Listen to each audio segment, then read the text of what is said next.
Na semana que esteve em Brasília e que terminou nesta sexta-feira, o ex-presidente Lula da Silva fez alguns ajustes na sua campanha ainda não deflagrada. Ele, por exemplo, disse que vai concentrar todos os esforços na militância, ou seja, nas viagens pelo país e na mobilização das forças populares. Porque ele sabe muito bem que as pesquisas, que hoje o dão como o campeão quase que absoluto de votos, pode mudar, inclusive, pela manipulação dos próprios institutos de pesquisa, como aconteceu na Argentina, quando os candidatos peronistas chegaram no dia da prévia eleitoral, no início agora de setembro, com 5% de vantagem sobre o adversário, acabaram sofrendo a maior tunda política da história daquele país e do próprio peronismo, perdendo em algumas situações em até 10%. Mas aquilo ali era apenas uma prévia e poderá ter havido tempo para que os peronistas, agora sim, com a política reformulada, principalmente a política econômica, para se concentrar nas grandes maiorias, terá a oportunidade de reverter o resultado.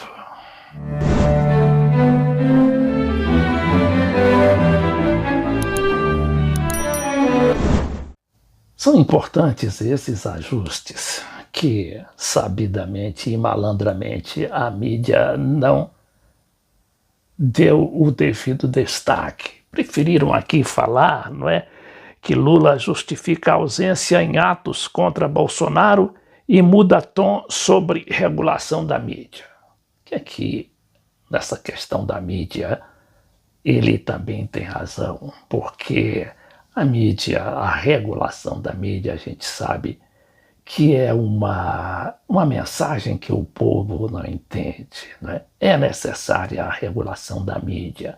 Mas se você for um candidato que vai defender isso, é claro que vai juntar contra si todo o poder econômico e todas as emissoras de rádio e televisão.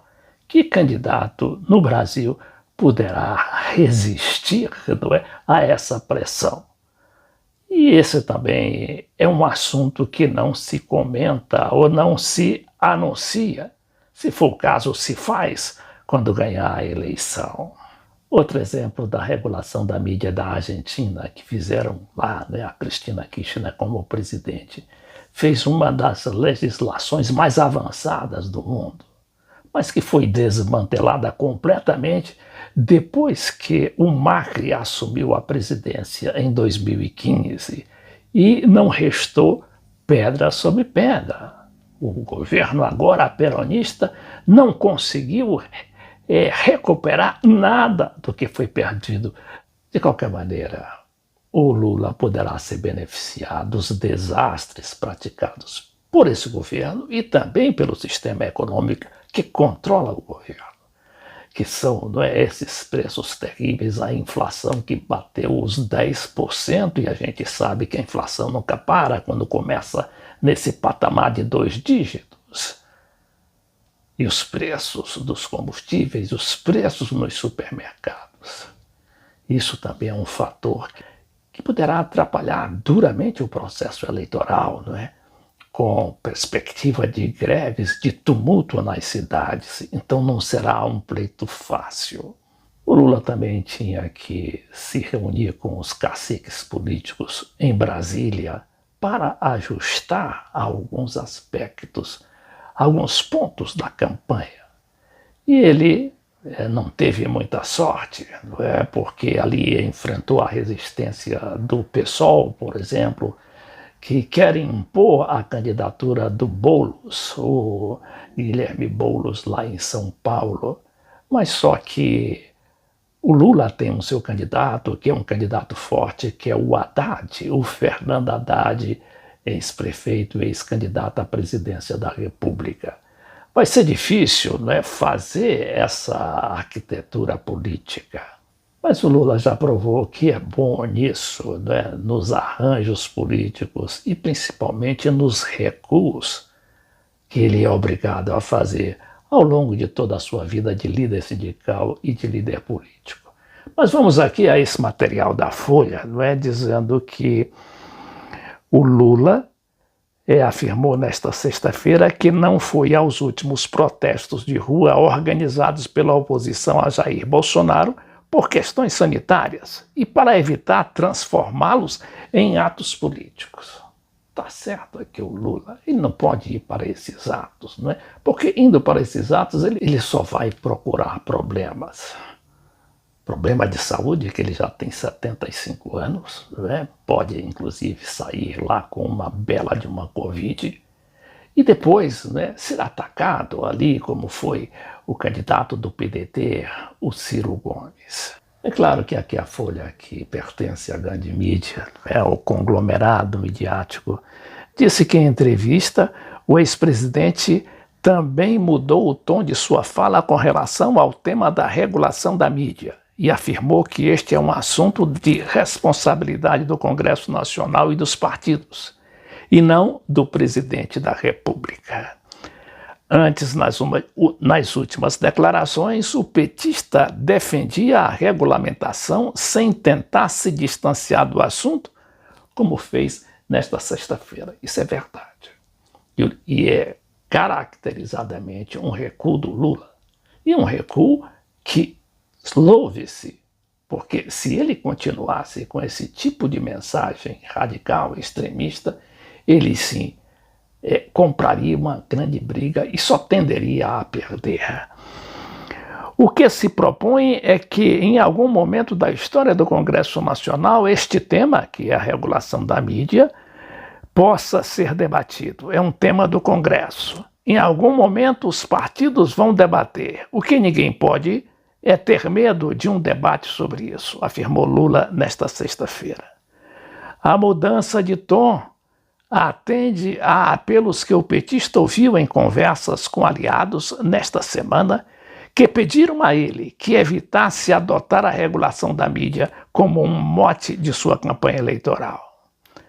Lula voltou a dizer que só decidirá se será candidato à presidência no início do ano que vem, ou seja, em janeiro ou fevereiro, mas afirmou que montará um Conselho de Desenvolvimento Econômico e Social com a participação de empresários negros, todo mundo, para debater temas afeitos à campanha. Aqui sim, ele está saindo da retoma lá de Brasília e da culpa política para ir atrás do eleitorado através de seus representantes nos vários setores, que não é apenas operário, mas empresarial também, e sobretudo popular, porque se ele continuar nesse diapasão de só atender, não é, as pressões midiáticas de entrevistas, de presença maior nos debates, ele sim sofrerá o mesmo risco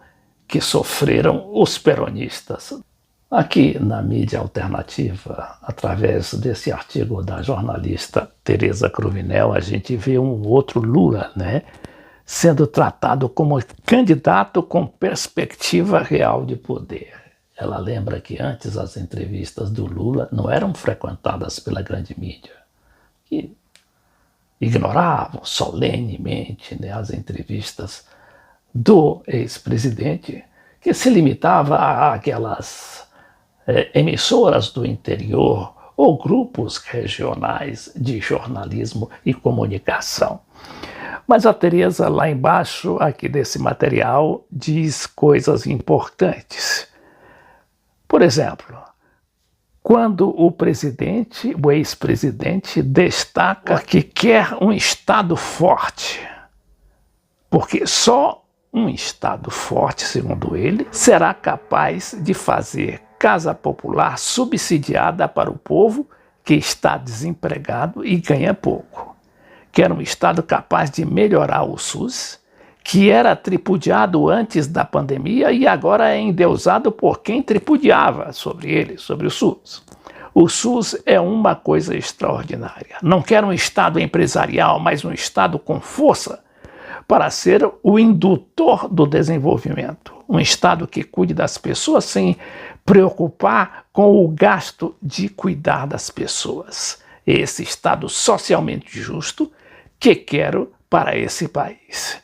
E finalmente ele diz que nós pegamos, ele fala da administração dele a partir de 2002, 2003. 2002 foi quando ele ganhou a eleição. E ele lembra, nós pegamos esse país com 30 milhões de dívidas ao FMI, 12% de inflação, olha, quase igual à inflação que está hoje, que é de 10%, mas chegando à eleição a gente não sabe quanto estará esta inflação.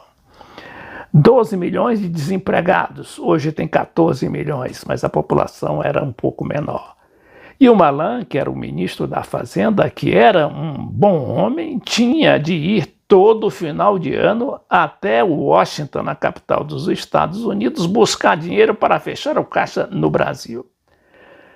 Começamos a governar, todos os economistas diziam que o país ia quebrar. Quer dizer, esse era o quadro que o Lula tinha lá, não é? Do Brasil, quando ele chegou ao governo, e todo mundo estava com medo do Lula. Nós consertamos a economia, trouxemos a inflação de 12%, no caso, para 4,5%. Geramos 20 milhões de empregos. Tivemos superávit primário durante todo o governo. Pagamos a dívida ao FMI e ainda emprestamos ao FMI 10 bilhões ao próprio FMI e ainda deixamos 370 bilhões em reservas, que é o que está salvando o Brasil. Olha, isso aqui não é demagogia, isso aqui é lembrança do que ele fez e que a mídia não reconhece, porque a mídia tem no Lula o seu principal adversário, porque sabe, se o Lula chegar ao poder, muitas, dessas políticas aí atrozes, dessas políticas de selvageria econômica, como essa questão das privatizações e os preços dos combustíveis, terá que ter um fim. Porque aí também, se o Lula não conseguir dar um fim nisso, ele acaba caindo do governo.